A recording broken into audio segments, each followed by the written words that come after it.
जुम्ला पर्छ हिउँ जुम्ला पर्छ हिउँ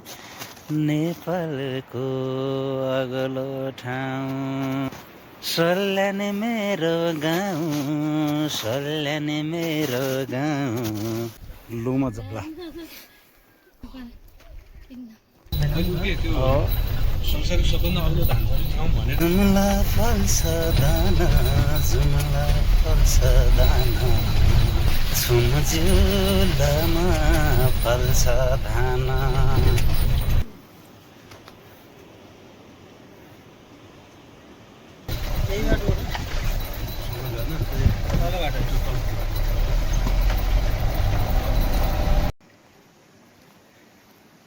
तल्फी जुम्ला